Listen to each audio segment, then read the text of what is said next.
Well, I think when I remember back to being a kid, I was always surrounded by nature. I had the luckiness, as I like to say, of growing up on a farm. And so my parents instilled in me at a very young age the beauty of nature, whether that be flowers, whether it be an open grain field.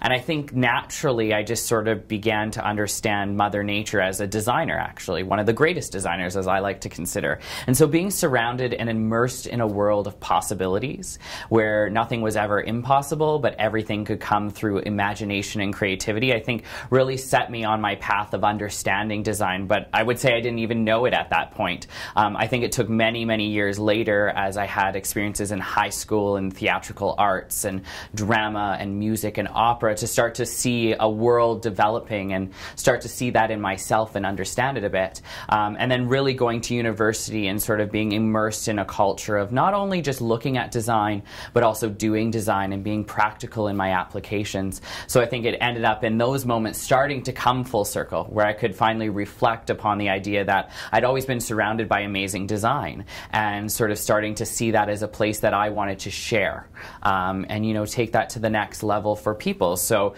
delving into the world of design, I did tons of reading and researching and took the time to figure out what I liked and what I didn't like. And what I sort of found was design is very much universal. There's not necessarily one medium that you have to focus on, but rather understanding the larger thing of design, which for me has become the art of visual storytelling. And very quickly I started to understand my own design aesthetic and what I like to create and how I like to create that. But being an entrepreneur is a very different factor to that. It requires an endless amount of work. If I could say one thing, you will work harder than you ever imagined, you will sacrifice more than you ever thought possible, and you will realize that you literally are creating a baby.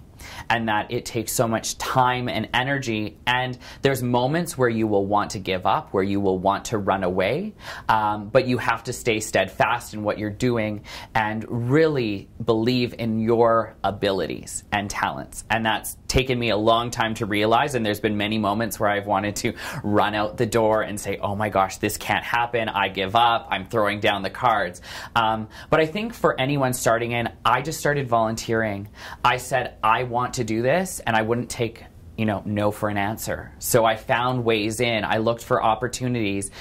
Being an entrepreneur is just as much about your talent as finding those opportunities, as taking everything as an opportunity to learn and grow, and never taking yourself too seriously.